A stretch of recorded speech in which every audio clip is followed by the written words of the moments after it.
The Hive began where the sky ended.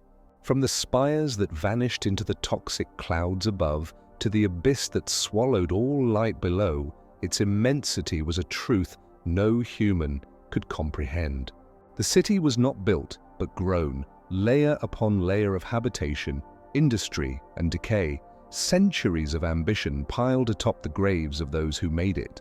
What had once been a testament to imperial progress had become a tomb of unending labor. At the upper levels, where the air still held the faint echo of sunlight, nobles walked among gardens sealed beneath transparent domes. Their laughter sounded strange through the filtered air, a fragile music above the thunder of the forges far below. They spoke of duty and faith while servants ghosted between them, unseen and unheard, carrying the weight of their comfort. For every breath the spire-born took, 100 lungs in the depths choked on soot to make it possible. Far beneath their marble floors, the mid-hive stretched outward like a festering wound. Hab blocks towered upon each other in endless repetition, corridors narrow as veins and filled with the movement of countless lives. The scent of oil and unwashed bodies thickened the air until it clung to the tongue. Vox speakers crackled from every wall, broadcasting liturgies of productivity. Labor is prayer, efficiency is purity, faith is obedience, and so the people obeyed. Down there, the cycle never broke. Shift sirens wailed in the same rhythm as heartbeats. Thousands filed through the manufactorum gates as others filed out, eyes hollow and limbs trembling from exhaustion. Children learned the prayers of the machine before they learned their own names. The lucky ones were drafted into the guilds. The unlucky were sold to reclamation crews or pressed into servitor refitting. The Hive did not waste flesh. Every descent brought the same truth. The deeper one went, the older and louder the city became. The walls sweated rust. The pipes groaned like living things. Each level bore the scars of forgotten centuries, collapsed elevators, ancient murals of the Emperor now blackened beyond recognition. Machine spirits that had gone half-mad from neglect. To walk downward was to travel backward through time, through the strata of human existence fossilized in steel and sorrow. In the mid-hive depths, a laborer named Siran trudged home from his shift. His hands were raw, his back bowed from endless repetition at the stamping lines. Around him, a river of workers flowed through the corridor, each step in unison, each face dimly illuminated by the dull red glow of lumen strips. He could not recall when the lights had last been replaced. They flickered like dying candles, painting the air with the illusion of movement. Siran had never seen the sky.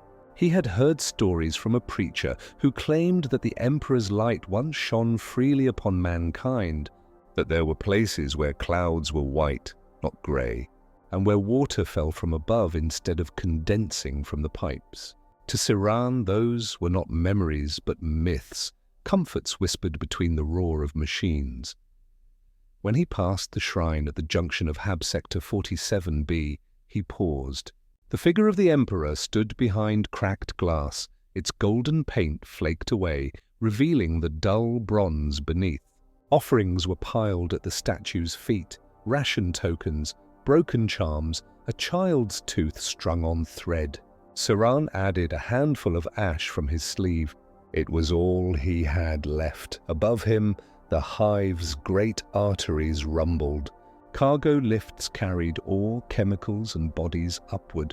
Vent systems howled like distant beasts. The entire structure seemed to groan with memory, as though it resented every life it was forced to contain. The people said the Hive had moods, that its machine spirits grew angry if left unfed. Perhaps that was why the manufactorums never ceased. To stop was to invite its wrath. Siran moved deeper through maintenance corridors lined with dripping conduits. The floor vibrated underfoot. In the distance, the thunder of machinery was a constant lullaby, a sound so absolute that silence itself became frightening. He passed a group of sump scrapers, their faces hidden by masks fashioned from recycled filters, dragging the bodies of 2 men who had fallen during shift rotation. The corpses would be processed, rendered into protein paste or servitor biomass. Death was not an end here. It was a redistribution of material. No one looked twice. Further below, the light thinned until it became memory.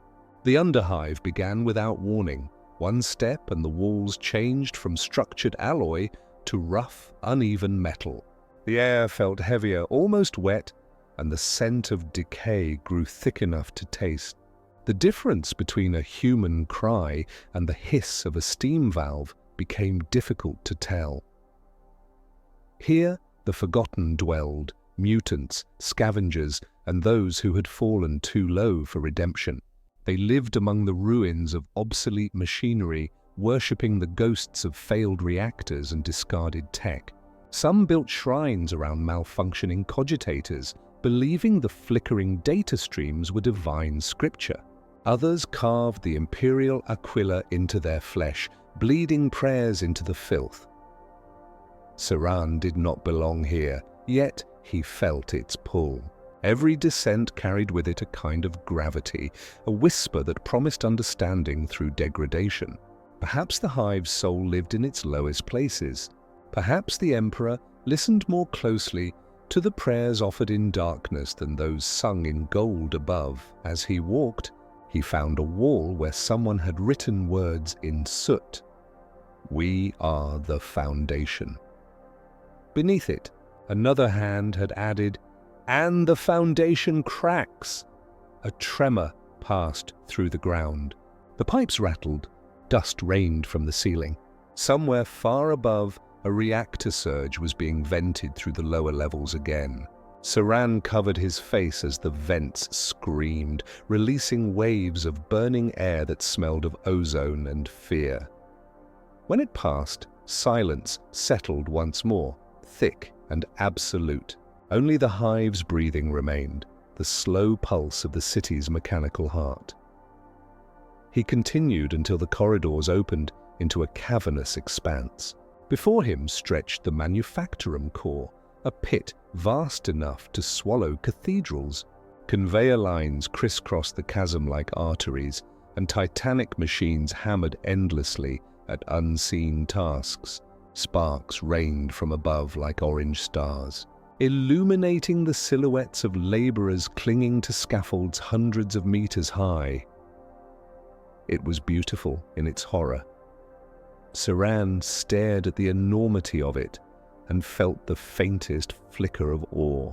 Each sound, each movement was a hymn to the machine god, a symphony of obedience. He realized then that no one ruled the Hive, not truly.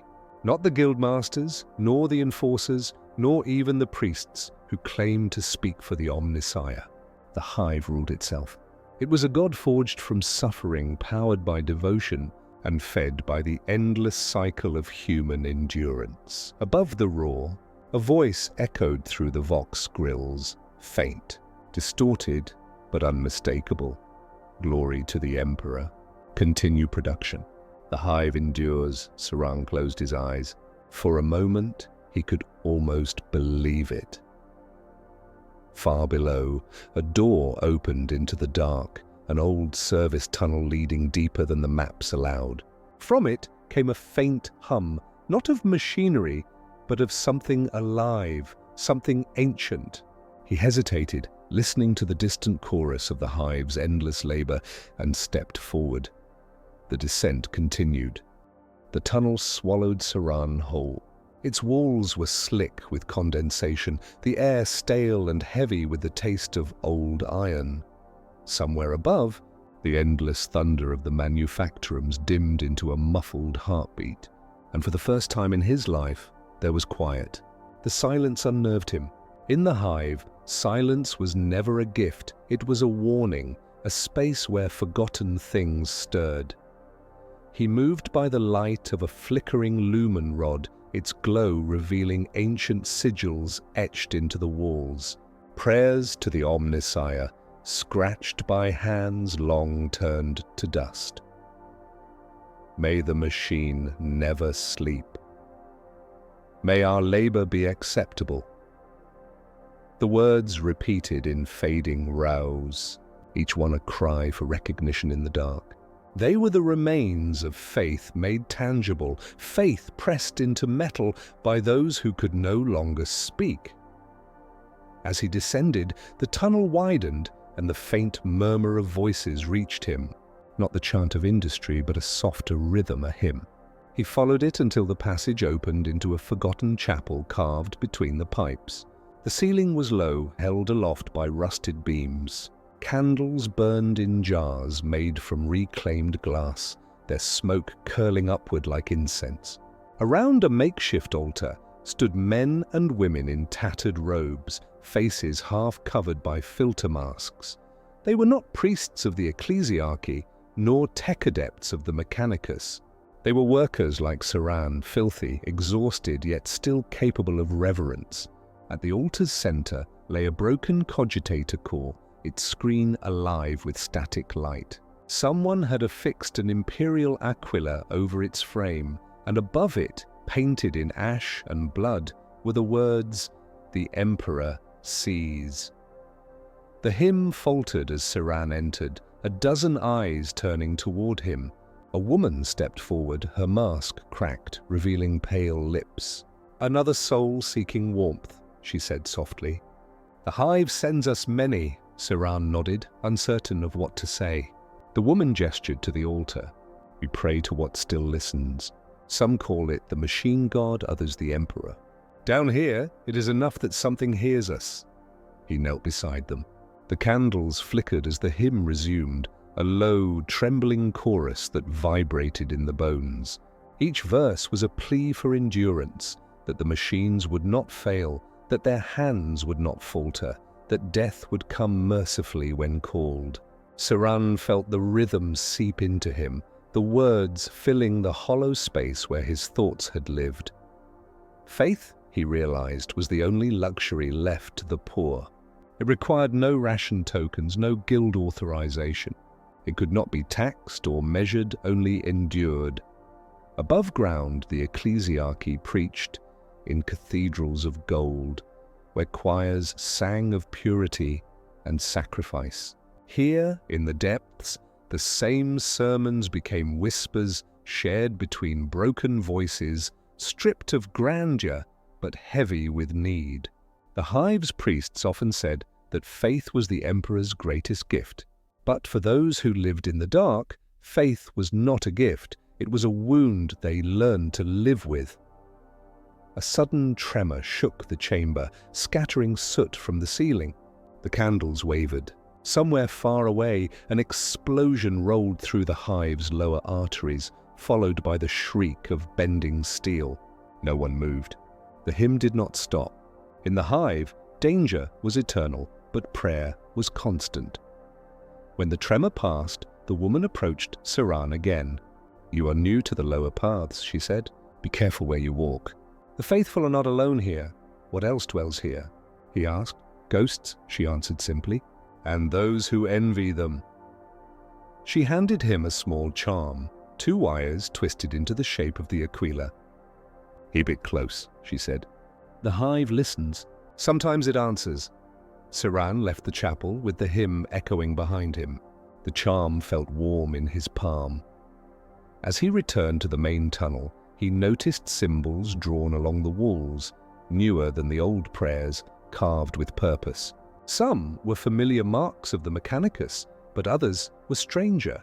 Spirals, eyes, and wings tangled into shapes that seemed to shift when looked at too long.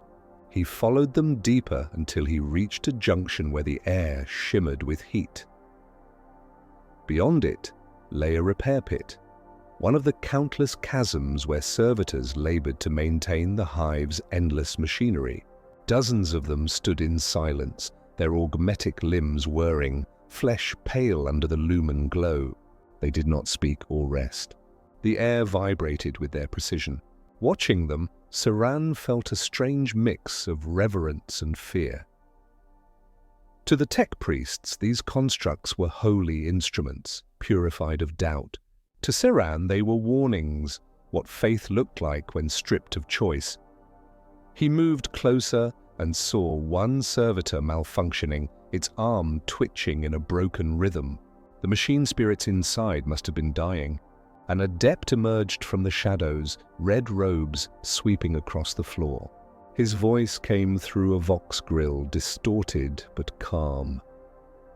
Another unit nearing expiration, the adept murmured. The flesh is weak. He turned towards Siran, optics glowing like embers. You are not authorized for this sector, Siran bowed instinctively. Forgive me, honored one. I followed the hymn. The adept tilted his head. Ah, he said after a moment. Then you were one of the faithful. That is acceptable. Even the lowest cog has purpose, he gestured to the dying servitor. This is faith perfected. It does not question. It does not err. Its obedience is eternal. Siran watched as the adept drew a blade of surgical steel and severed a line of tubing. The servitor shuddered once and fell still. Its eyes dimmed, but its lips moved, whispering the final prayer of the Omnisire. The machine endures. Do you see? The adept said. Even in death it serves. When Siran left, the adept's words lingered in his mind. The Hive's faith was a chain.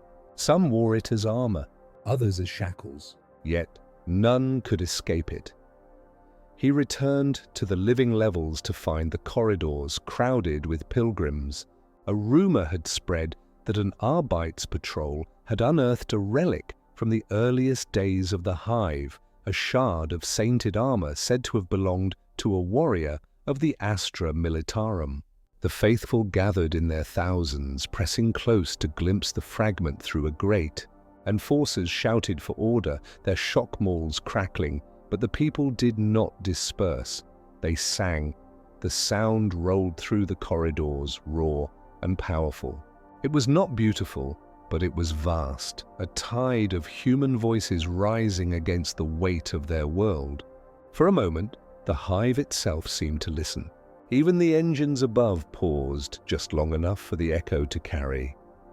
Siran found himself among them, his voice joining the chorus. The words were old, older than memory. By his will, we endure. And in that moment, he understood. Faith was not belief in salvation. It was endurance given form. The Emperor might never hear their voices. The Omnisire might never answer their prayers. But to stop praying would be to admit the Hive had already won. As the crowd thinned, the relic was taken away, sealed behind layers of authority. The people returned to their toil, their hope burned down to embers again. But those embers remained, faint and stubborn. In the silence that followed, Siran looked upward toward the endless metal ceiling and whispered a prayer that was not part of any catechism. If you still see us, do not look away. The Hive did not respond. Yet somewhere in its depths, a machine groaned softly, and for an instant it sounded almost like breath. The Hive woke before dawn, though dawn had no meaning here. The shift sirens howled through the corridors like wounded beasts, calling the faithful to their stations. Siran joined the tide of workers moving toward the manufactorum gates, their bodies pressed together in a slow, wordless procession. Steam vented from overhead ducts, bathing everything in pale mist. Through it, the colossal silhouette of the factory rose, a mountain of pistons and chimneys, crowned by the symbol of the Imperial Aquila.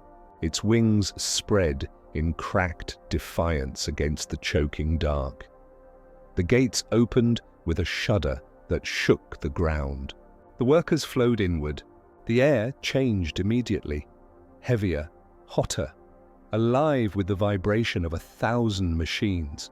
Every surface trembled, every breath burned. The manufactorum was a cathedral of industry, vast chambers layered with conveyor lines and crucibles, furnaces that glowed like suns. Above, gantries groaned beneath the weight of servitors hauling components the size of tanks. Saran took his place at the stamping line. His task was simple: to feed sheets of processed steel into the press, withdraw them before the piston fell, and repeat. It was the same motion he had done every day since childhood. He had once believed the press could sense hesitation, that if his rhythm faltered, it would strike early and take his hand as penance. Whether truth or superstition, the belief had kept him alive. Hours passed in a blur of repetition. Each impact sent a shockwave through his arms and chest. Sweat pooled beneath his respirator. Around him, the others moved like extensions of the machine. Hundreds of men and women, all synchronized to the same relentless pulse. Overseers in black armor walked the catwalks above, their shock mauls ready. Occasionally, a cry rose from the line, a mistake, a limb caught, a lapse in faith. But the machines did not stop. The body would be removed later. Saran's mind drifted as he worked. He remembered the chapel's song, the flicker of candlelight on metal, the words of the woman who had given him the charm. The hive listens. Sometimes it answers. But here, in this roaring hell, no voice could be heard. The hive answered only in pressure, in smoke, in the rhythm of suffering. A vox grill crackled overhead. The overseer's voice boomed through the factory. Production quota reduced to 98%. Praised the emperor for his mercy. No one cheered. No one spoke. They simply worked faster. At the end of the shift, Saran stumbled from the line, his hands trembling, the skin raw where the gloves had split. He followed the others into the cooling corridors where the air thinned and the sound of the machine softened to a distant pulse. A servitor shuffled past, its body fused into a trolley piled with cooling parts. Its eyes glowed dimly, lips moving in the endless whisper of maintenance prayers. Saran watched it go and wondered who it had been. He had seen the transformation once, how flesh was reforged into obedience. It had been years ago when his unit's productivity had fallen. A worker had spoken out against the overseer, claiming that the machine's spirits had turned hostile from overuse. The next day, the worker was taken to the reclamation ward. The following week, he returned as a servitor, his body reshaped, his eyes gone, his voice reduced to the droning recitation of binary prayer. The overseer had called it purification. That memory haunted Saran more than any punishment. There was something sacred in the process, not in the mercy of it, but in its finality. The hive did not destroy its disobedient, it remade them into parts of itself. Beyond the manufactorum, in the maintenance tunnels, the same pattern repeated. Crews toiled in heat so fierce their skin blistered. Others waded through coolant sludge to repair ruptured pipes that hissed with toxins. The hive had no room for idleness. Every movement, every breath was counted and measured.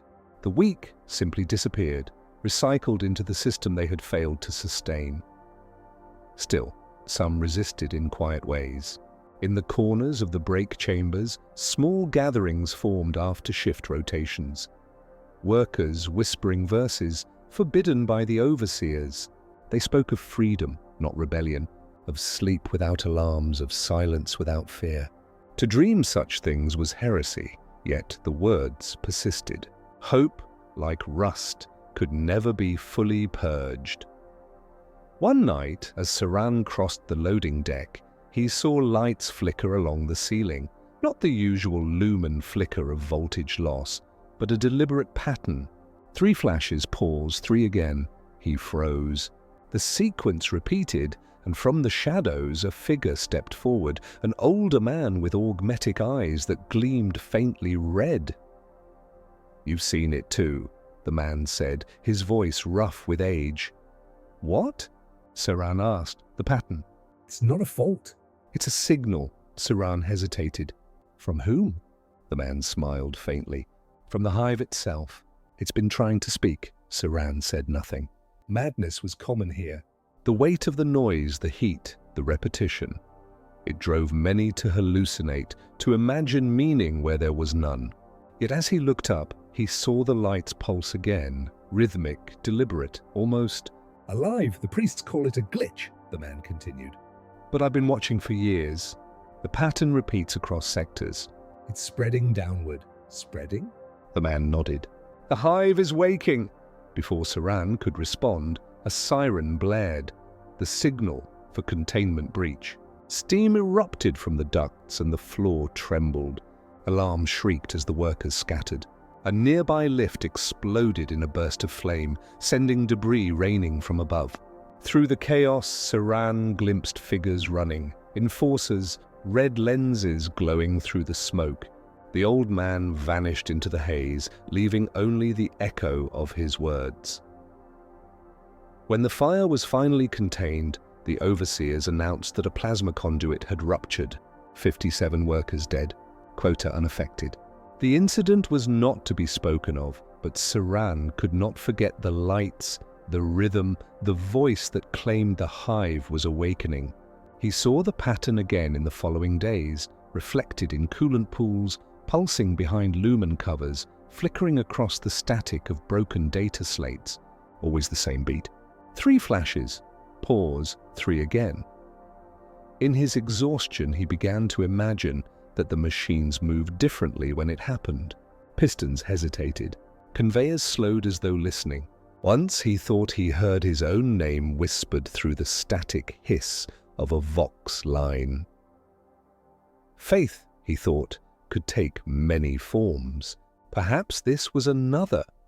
Belief not in gods above, but in the machine beneath, ancient and aware. During the next shift, Saran worked without pause. His mind burned with questions he could not voice. Around him, the others moved as always, their faces blank behind respirators. Yet he wondered if any of them felt it too, the pulse. The subtle change in rhythm that threaded through the hive's endless machinery. And then, as the shift ended and the sirens wailed once more, he saw something impossible. At the far end of the line, one of the great stamping presses halted mid-strike. The overseers shouted, beating the control panels with their mauls, but the machine did not move. Its massive piston hung suspended, trembling slightly as though resisting command. A hush fell across the factory floor. Then the piston descended slowly, too slowly, crushing not metal, but the overseer himself. The scream was swallowed by the roar of the surrounding forges. Sparks rained, cables snapped, alarms screamed anew. The machine had chosen, panic erupted. Workers fled in all directions as systems overloaded, conduits bursting with promethium flame.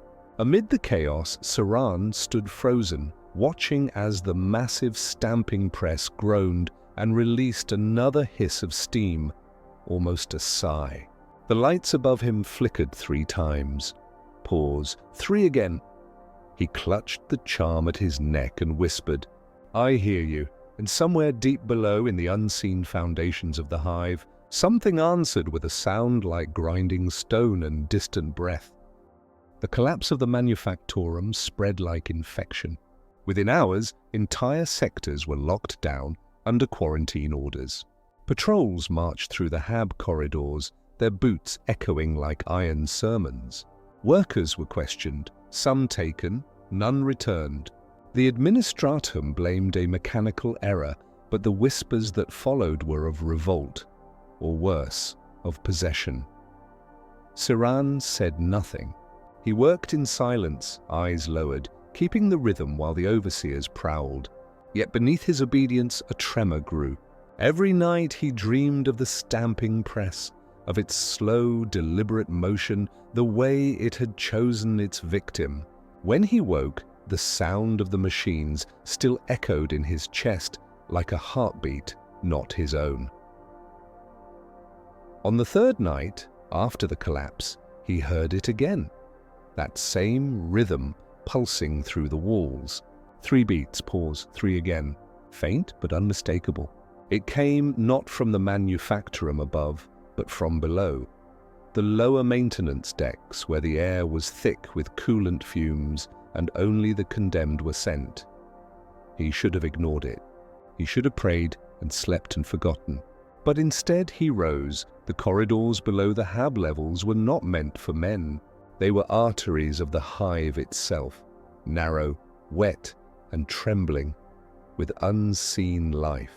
Pipes ran along the walls like veins, pulsating with the flow of molten coolant. The air tasted of metal and decay. His steps echoed strangely, as if the tunnels were listening. He descended past the levels marked with the sigil of the machine god, past doors sealed with wax and scripture. Each inscription warned, "Unauthorized entry is blasphemy." But Saran's thoughts had long ceased to fear blasphemy. Faith, he told himself, demanded more than silence. At last, he reached a vast chamber where the floor vanished into shadow. The walls were carved from the hive's own foundations. Rough stone fused with ancient metal. Massive support columns descended into the dark like the bones of some buried titan. And from below, the rhythm pulsed stronger now, vibrating through the soles of his boots. He knelt, pressing his hand against the floor. It was warm, alive. Do you hear it too? A voice whispered. Saran turned sharply. A figure emerged from the gloom. The old man from the manufactorum, his augmetic eyes glowing faint red. "I thought you were taken," Saran said.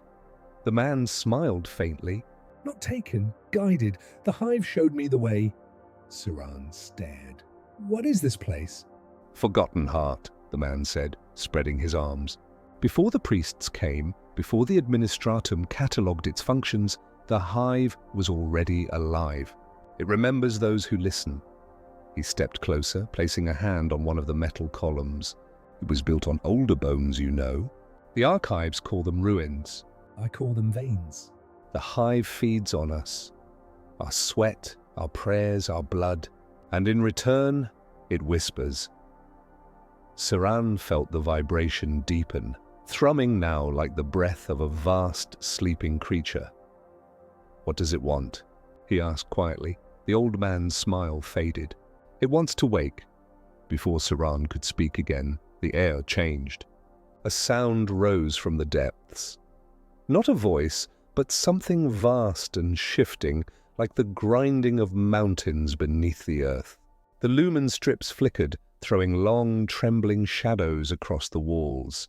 The vibration became a pulse, a living rhythm that resonated in the bones. The old man closed his eyes. "Do you feel it?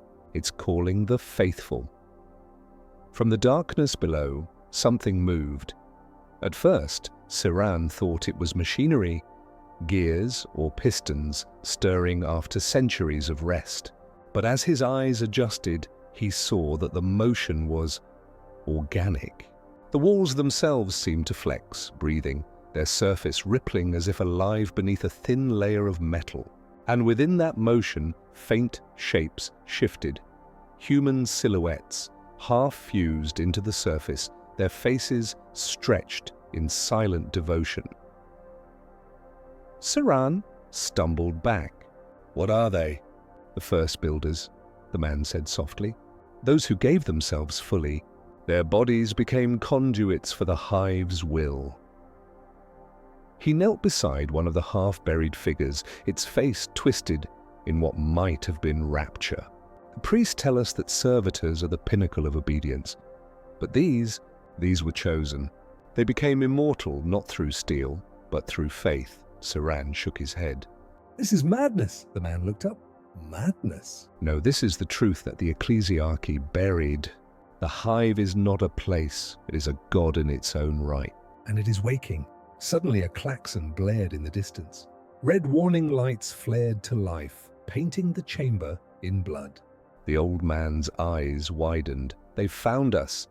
A squad of enforcers poured into the chamber, their armor gleaming under the red lights. "By order of the Omnissiah's priesthood, you are under arrest for heresy and unauthorized dissent." The lead officer barked. Saran froze, but the old man only laughed. "You're too late," he said, raising his hands toward the ceiling. It already hears us, the ground shuddered. One of the great columns cracked, molten coolant spilling out like lifeblood. The enforcers opened fire, but their shots ricocheted wildly as the floor itself began to shift. The hive's walls moaned, plates of metal folding and twisting. The sound was deafening. Not pain, not fury, but awakening. Siran ran. He sprinted through the collapsing tunnels, alarms screaming all around. Behind him, he heard the enforcers' shouts fade into the roar of tearing metal. The hive was moving. Pipes burst, flooding the corridors with steam. Doors sealed automatically, trapping entire passageways in molten glow.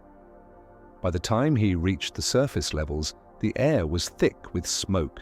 The manufactorum towers glowed red, venting gouts of flame. Sirens wailed across the district, evacuation orders, though none knew where to flee. Above it all, the pattern still pulsed, visible now in every lumen, every screen, every flicker of light. 3 flashes. Pause. 3 again. The hive was speaking openly now. Workers fell to their knees, weeping or praying or tearing at their clothes. Some heard the pattern as command, Others as judgment.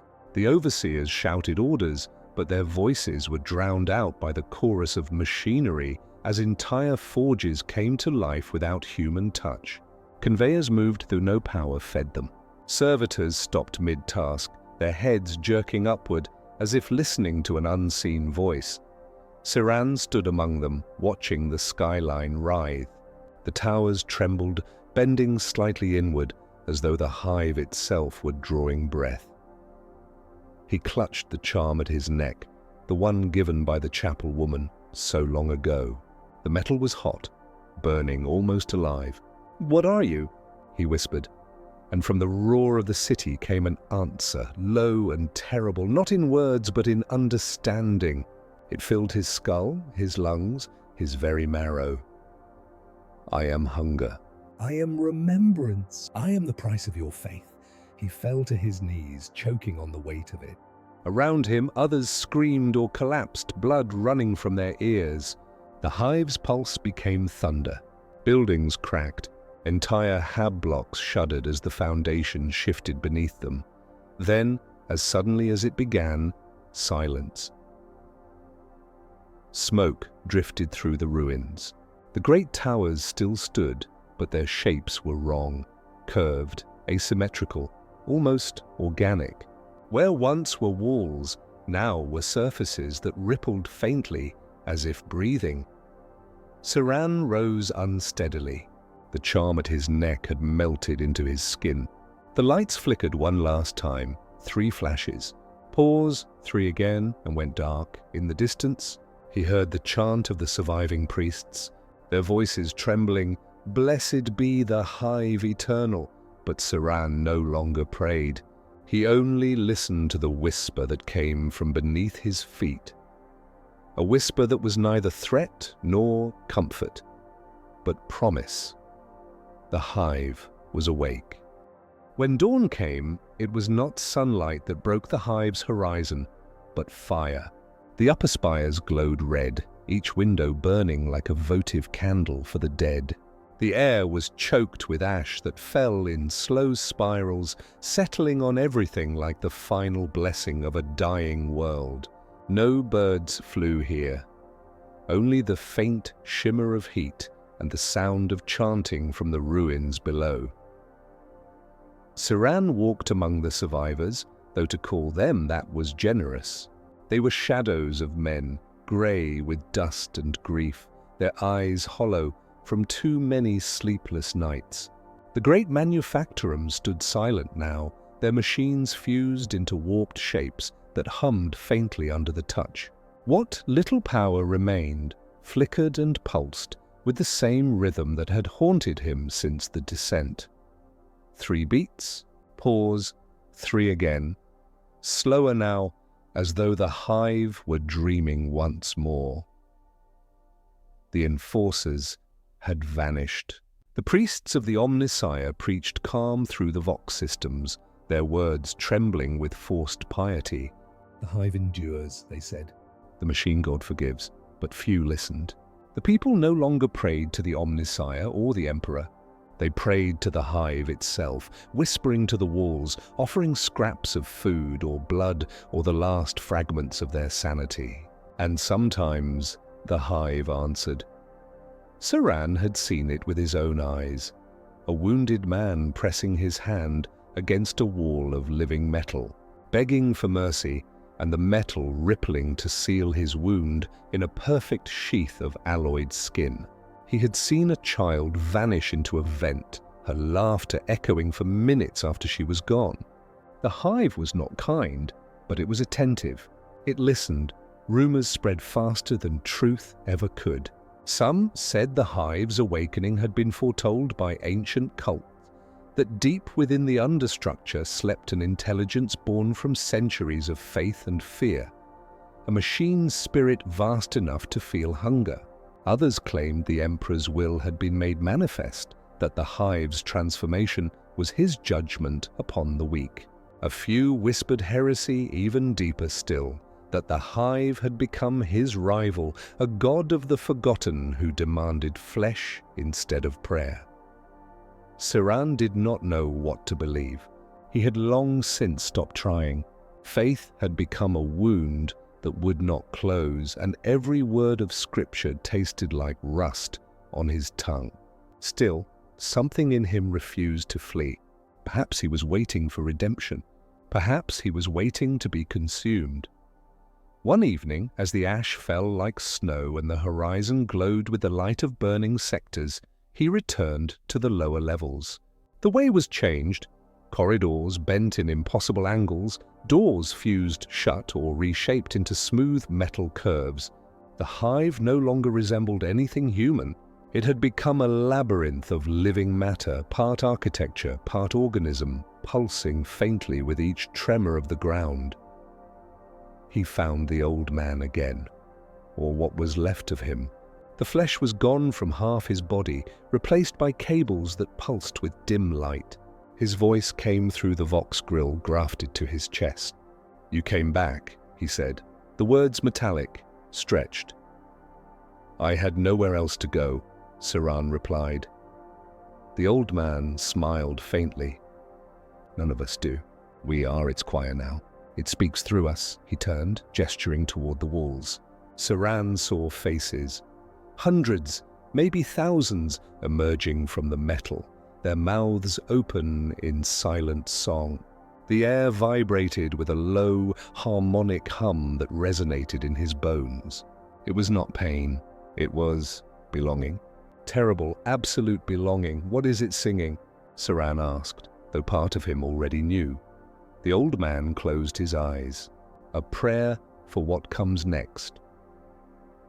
From somewhere above, a siren wailed, not the industrial alarm of the enforcers, but a deep, cathedral tone that shook the air. The Vox systems came alive with the voice of a priest, ragged but exultant. "People of Hive Tarsis," he cried, "the ascension has begun. The Hive is no longer bound to stone and soil. It rises to join the stars." The walls began to tremble. Dust rained from the ceiling, followed by rivulets of molten metal as the Hive's vast engines awakened. Saran could feel the vibration running through his feet, his spine, his skull.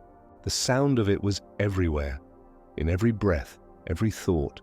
The Hive was indeed rising, not upward perhaps, but inward, consuming itself layer by layer, folding its mass into something unseen. People screamed. Some prayed, some sang. The air grew hotter, the pressure immense. Saran fell to his knees as the hum became a roar. The old man's form disintegrated, his cables snapping, his body pulled into the wall. And then, for the first time, Saran understood what the Hive had been saying all along. Not in words, but in rhythm, in the pulse that had haunted him since the beginning. It was not calling them to worship. It was calling them home. The ground gave way. The floor melted into a sea of metal that flowed like liquid glass, swallowing everything it touched. Saran sank into it, the heat consuming his flesh, yet there was no pain. Only light, endless and bright. He saw the city folding in upon itself, spires bending inward, streets collapsing, all of it drawn into a single point of radiance at the Hive's core. The sound that followed was not destruction, but birth. When he opened his eyes, he was standing in silence. The Hive was gone, or perhaps he was inside it now. It was impossible to say. The air was clear, golden, weightless. He looked at his hands and found them made of metal and light, veins glowing faintly beneath a translucent surface. Around him stood others, the workers, the priests, even the enforcers, all transformed, their forms serene and luminous, and from somewhere distant yet near, a voice spoke, vast and calm, neither human nor divine. "You built me in your image," it said. "Now you shall live in mine." The light flared, expanding outward like the opening of an eye. Beyond it, Saran saw stars, countless and cold. For a single moment, he felt the weight of the Hive's mind, its memory of centuries of labor, pain, faith, and fire. And within that enormity, he understood.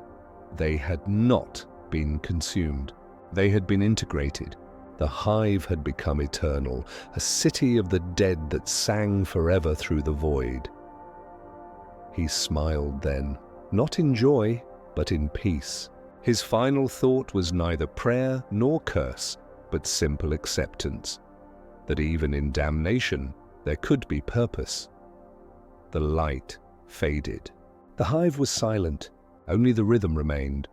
3 beats, pause, 3 again. And across the dark gulf of space, something answered,